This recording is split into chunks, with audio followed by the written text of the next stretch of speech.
Hi, I'm Graham. Welcome back to Man vs Film. This is a review for T2 Trainspotting, one of my most anticipated movies of the year. If you've been watching my channel, you'll have seen that I've done a Trainspotting retro review a few weeks ago, which is one of my favourite movies. It's something that I have always watched, always loved, and something that has resoundingly stayed with me through my life. And I was eagerly anticipating T2. This was a worrying fact for me because usually movies that don't get a sequel for 20 years generally never live up to their expectations. For all best intentions, they just don't quite capture that lightning in a bottle that was there the first time. And that was probably my only worry with this one. But Danny Boyle has been a director who has grown in stature and getting better and better with each movie. He adds more to his repertoire and can just seemingly pull these stories together in such ultimately watchable fashion that it gave me the greatest of hopes for Trainspotting 2. The basic plot of the movie is Renting returns back to Edinburgh 20 years after having robbed his best friends to reconnect with his hometown, his family, his friends, and that is pretty much about the basic plot. There's other things that go into it, but I don't want to waste too much of the movie for you because it is a treat. It is something that really surprised me, even more so than my expectations, and I think it should be seen on as big a screen as you possibly can. Ewan McGregor and John Lee Miller are Mark Renton and Sick Boy, who's now called Simon. He's grown out of that nickname, and it's basically about their friendship, their reconnection after this ultimate betrayal that happened in London 20 years earlier with that drug deal that went awry for Sick Boy, but went all the right way for Ewan McGregor's character, Mark Renton. In the story is also Spud, who hasn't seemed to move on very much from the last time we saw him. He is still an addict, he is still trying to cope with his addiction and seems to be in a very low place as the movie starts. Then there is Begbie, who just hasn't changed an ounce. He is still the same character that we knew in the first one, only now it seems a little bit more sadder. He is very dangerous, almost like a caged tiger, who is hanging on to revenge more than anything else.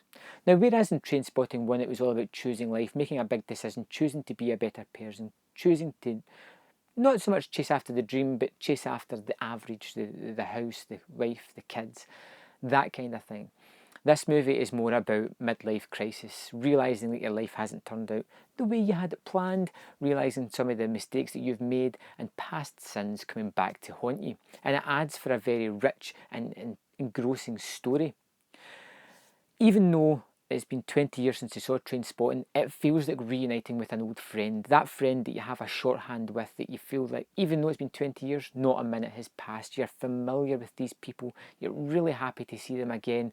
You're happy to see them reconnect and sort of fix past problems, creating future ones. But it's nice to see them all together again.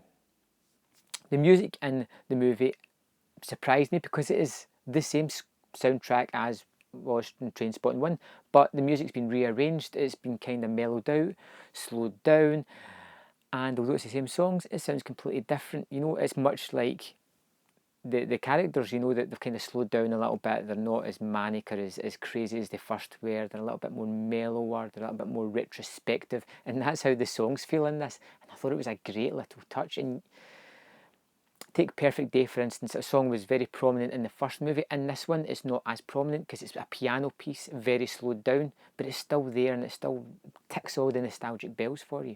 Danny Boyle's direction is very good and it keeps the visual touches to a minimum.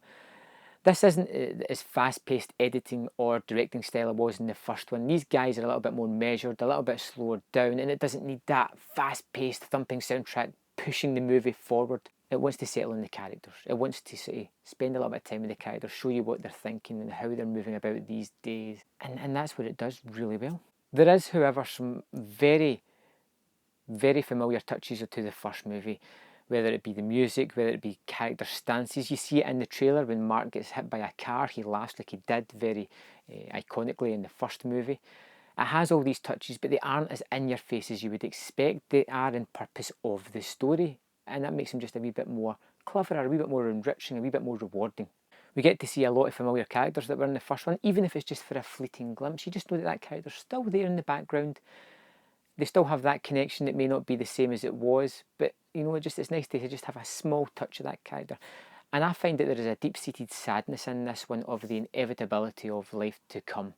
You know, you see people have passed away, they leave holes, how people affect each other, and how past choices have depicted their future. And it's very emotional in certain points that I found, especially involving Renton's parents, who is in the movie for a fraction. It's such an impacting moment when they are together. I literally saw Trainspotting an hour or so ago, and I feel like my head's buzzing with it. I really loved it, and I can't wait to go back and see it again. I've already booked a ticket for a couple of days' time to go and see it again, because I want to get my thoughts really on point with this one. Overall, Trainspotting was better than I could have expected it to be. I'm going to give it 5 out of 5. I've thought about what I didn't like, and the only thing I have to say that I wasn't 100% of was maybe the last 20 minutes when it gets a little bit caperish, a little bit formulaic, but then that kind of happens in the first one as well, so I kind of rectified that point already.